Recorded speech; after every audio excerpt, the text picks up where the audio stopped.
Good evening everyone. Now in this video I have to describe you the third pillar of our constitution, that is judiciary. In this video I have to describe you the union judiciary, and there is a need for judiciary and the composition of judiciary and qualification to become a judge of a Supreme Court. In this video mainly I have to describe you firstly the need and about the Supreme Court's qualification at all that. Okay, number first, there is a need for judiciary. Need for judiciary से मतलब है हमें judiciary की जरूरत पड़ी क्यों। सबसे पहले ये थर्ड पिलर है यूनियन गवर्नमेंट का। Number two interpret the constitution, ये इंटरप्रेट करता है कॉन्स्टिट्यूशन को।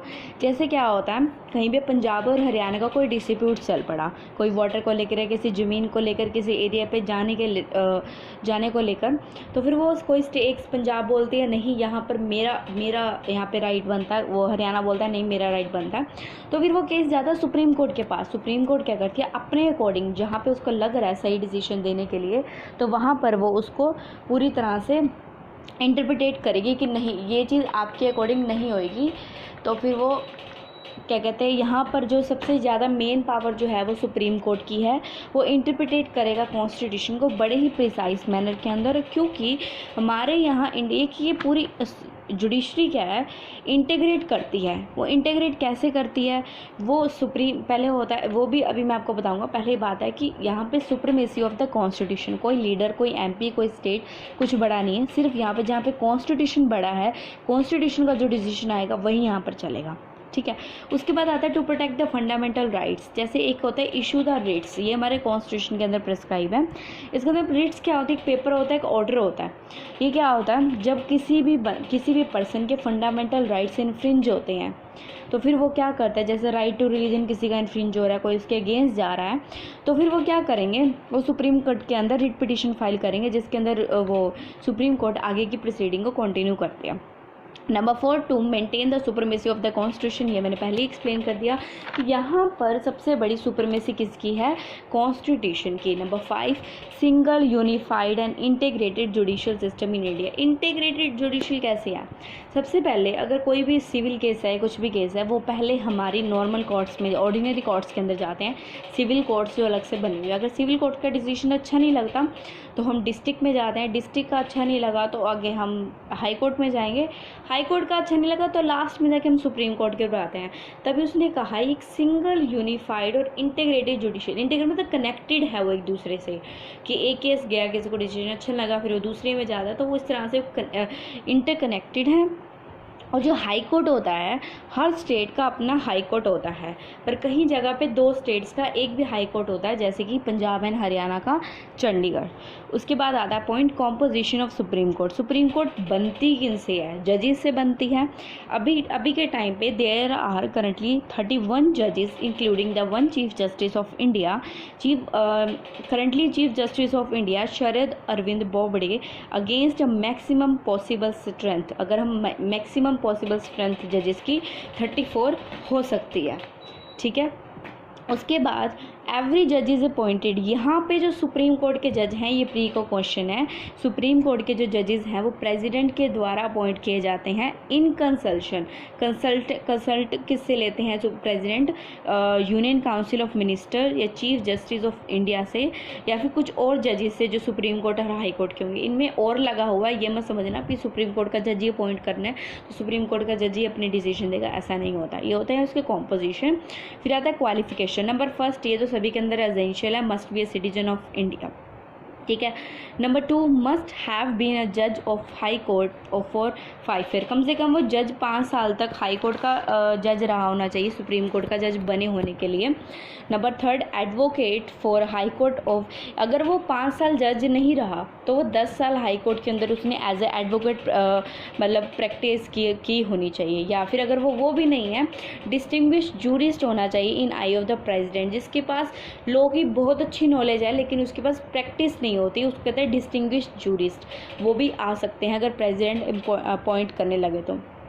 उसके बाद इसका पॉइंट आता है इम्पीचमेंट, जहाँ पर क्या होता है कि जो ये होते हैं अगर सुप्रीम कोर्ट के जजेस अपनी पावर का मिसयूज़ करने लग जाते हैं, उनको हटाया जाता है। लेकिन अभी तक के केस के अंदर कभी ऐसे नहीं हुआ कि इनको हटाया गया हो।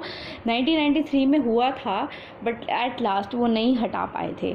नंबर फर्स्ट, फिर भी इसके लिए जो प्रोसीडिंग होती है, जो मेंशन है, वो हम देख लेते हैं। Number first, remain in office जब तक until he attain the 65 years of age. वो अपने ऑफिस में तब तक रहेगा जब तक वो 65 ईयर्स की एज वो कंप्लीट नहीं कर सकता। And number 2 can only be initiated if 100 members of Lok Sabha और 50 members of Rajya Sabha delivered a motion. ये तब शुरू होगा अगर 100 मेंबर्स लोकसभा के और 50 मेंबर राज्यसभा के कह देंगे कि हाँ, इस जज को अब हटाना चाहिए। Number 3, need to be spotted by a simple majority of total strength of house and by a 2/3 majority of those present and voting in both the houses. Need to be spotted. You have to understand these terms. हमें सबसे पहले इसमें एक simple majority चाहिए पूरी strength की। जैसे अगर 543 हैं तो उसके टाइम पे अगर उस टाइम जिस टाइम वोटिंग चलनी है अगर उसमें से 400 प्रेजेंट है तो मिनिमम 280 जो हैं 2/3 मेजोरिटी के जो बंदे उस टाइम हाउसेस के अंदर प्रेजेंट होने चाहिए वोटिंग के लिए, तब जाके जजेस को हटाया जा सकता है। फिर आता है इसका power and function of the supreme court. Number first, original jurisdiction. Original jurisdiction के अंदर क्या होता है, इनके पास एक एग्जीक्यूटिव पावर होती है, एग्जीक्यूटिव नहीं, एक्सक्लूसिव पावर होती है, सिर्फ इन्हीं के पास ही होती है। इसके अंदर क्या होता है, जैसे गवर्नमेंट ऑफ इंडिया और एक किसी और स्टेट्स के बीच का कोई भी झगड़ा हो गया, डिस्प्यूट्स हो गया, तो फिर यहाँ पे ओरिजिनल ज्यूरिसडिक्शन के अंदर सुप्रीम कोर्ट के पास आएगा। डिस्प्यूट बिटवीन द 2 और मोर स्टेट्स एंड यूटी तो भी यहीं पर आएगा। It can issue the writs, I also explain that point भी। फंडामेंटल राइट्स के अंदर भी एक ऑर्डर होता है, लीगल पेपर होता है, रिट्स होती हैं, वो फाइल की जाती है सुप्रीम कोर्ट के अंदर। फिर आता है अपीलेंट ज्यूरिसडिक्शन की बारी। It has a highest court of appeal. ये इस सुप्रीम कोर्ट के बाद हम कहीं और रिट पिटिशन फाइल नहीं कर सकते, इसी अपील भी नहीं फाइल कर सकते। इट है तभी करके इसको हाईएस्ट कोर्ट ऑफ अपील कहा जाता है। चेंज द डिसीजन और रिड्यूस द सेंटेंस। अगर किसी को अपना क्या कहते हैं सेंटेंस कम करानी है, या किसी जो पिटिशनर ने फाइल किया अगर उसको अपनी उसकी एक्यूज की अगर उन्होंने ऐसा करना इंक्रीज़ करवानी है तो वो सुप्रीम कोर्ट के अंदर पिटिशन फाइल कर सकते हैं। उसके बाद आता है advisory jurisdiction.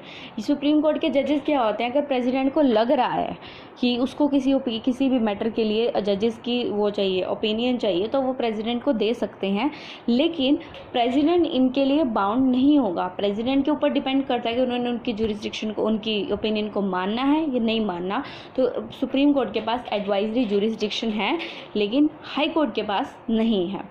Guardian of constitution and fundamental right. Supreme court क्या है, एक कॉन्स्टिट्यूशन के जो फंडामेंटल राइट्स हैं, जैसे कोई भी पर्सन अगर किसी फंडामेंटल राइट्स के अगेंस्ट जा रहा है तो वो उसको प्रोटेक्ट करते हैं, रिट्स फाइल की जाती हैं, इसी वजह से इसको गार्डियन ऑफ कॉन्स्टिट्यूशन कहा जाता है।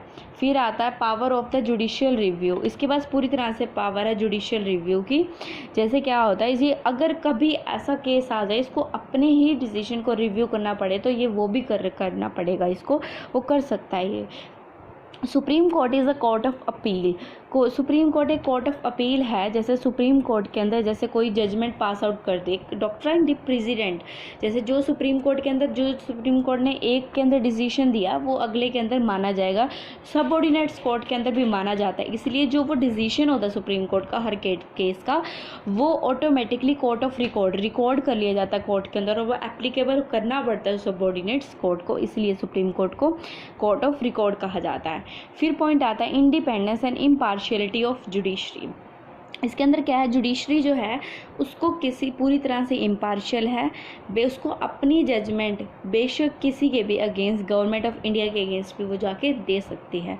और अपॉइंटमेंट और रिमूवल ऑफ जजेस, अपॉइंट भी कर सकती है, रिमूव भी कर सकती है जजेस को अगर उसे लग रहा है कि ये सही काम नहीं कर रहा। Know practice of after retirement, ये लोग आफ्टर रिटायरमेंट प्रैक्टिस नहीं कर सकते सुप्रीम कोर्ट के जजेस। और एक होते हैं पब्लिक इंटरेस्ट लिटिगेशन, ये भी सुप्रीम कोर्ट में फाइल की जाती है। कोई भी इंडिविजुअल जिसको लग रहा है हाई कोर्ट भी क्या कहते हैं यहाँ पर, जैसे सोच लो कि गंगा रिवर का काम है और उनको लग रहा है कि यहाँ पर इनको सफाई करवानी चाहिए तो PIL फाइल कर सकते हैं सुप्रीम कोर्ट या हाई कोर्ट के अंदर। ये था हमारा सुप्रीम कोर्ट।